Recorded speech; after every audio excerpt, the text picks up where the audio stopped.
cidade de Gat era a cidade onde estava o templo de Dagon. Que o povo de Gat, os filisteus, eles vieram e no meio deles havia um homem chamado Golias, e eles vieram e eles acamparam num vale em Judá, e diz que de um lado estavam os filisteus, do outro lado estava o povo de Israel, e ao meio um vale em Judá.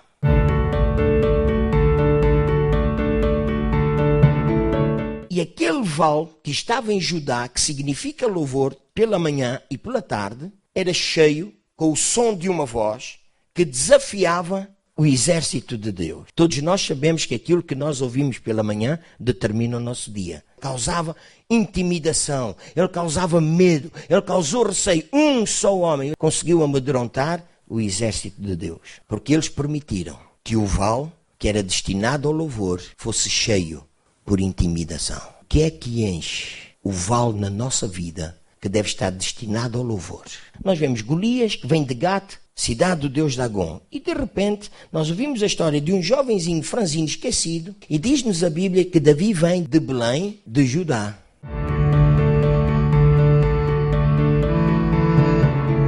Ele vem de Belém, de lugar de provisão, lugar de abundância, lugar de mantimento, lugar de paz, mas ao mesmo tempo era Belém de Judá, Belém de louvor, Belém de exaltação, Belém de engrandecer a Deus. E Davi tinha a prática disso. Ele tinha as necessidades supridas, ele vai à guerra para levar mantimento para os seus irmãos, mas ele vai com aquele espírito, porque ele era um verdadeiro adorador.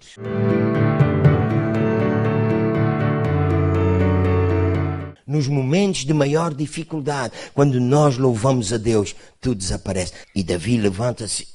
Mas quem é esse circunciso que está aqui a desafiar o exército do Deus Altíssimo? E quando ele vai, diz que ele agarra em 5 pedras.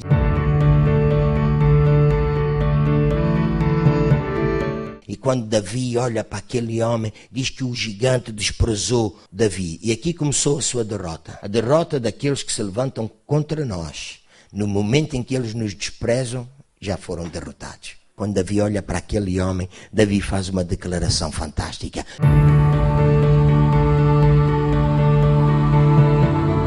E quando Davi se levanta para ir contra ele, diz que Davi correu. E nós alcançamos a nossa vitória quando nós corremos para o nosso inimigo. E quando Davi atirou a primeira pedra, diz que a pedra bateu e a pedra perfurou a cabeça do Golias. Isto declara que quando nós funcionamos na graça de Deus, a mente humana cai e a mente de Cristo prevalece. Depois de 40 dias de importunar, inquietar, amedrontar o povo de Deus,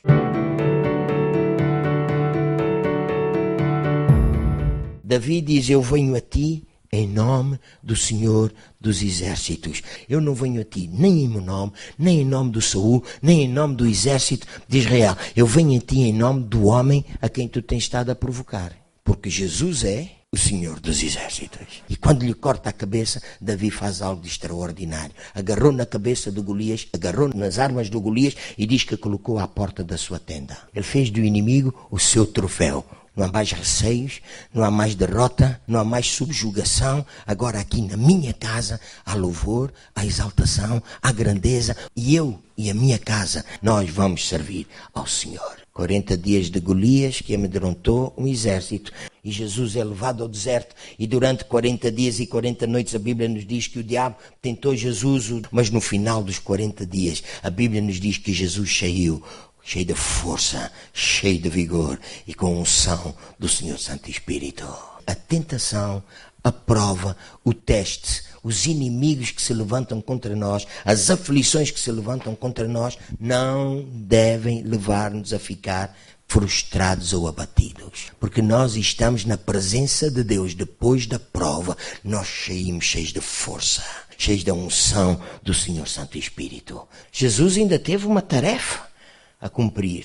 E diz-nos a Bíblia que sem derramamento de sangue não há remissão. Jesus verteu sangue em 5 partes do seu corpo para trazer completa redenção, restauração e remissão à nossa vida. Jesus verteu sangue das suas mãos.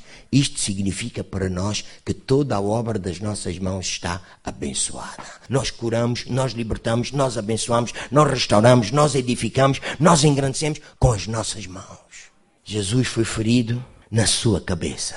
Isso significa que Ele restaurou toda a nossa maneira de pensar. A pequenez desaparece, a incapacidade desaparece, porque no momento em que Ele verte o seu sangue, Ele restaura a nossa maneira de pensar. E nós fomos restaurados para pensar como Ele pensa, no que é santo, no que é puro, no que é honesto, no que é de boa fama. Quando nós somos restaurados na nossa mente, nós pensamos de uma maneira diferente. Jesus foi ferido no seu lado.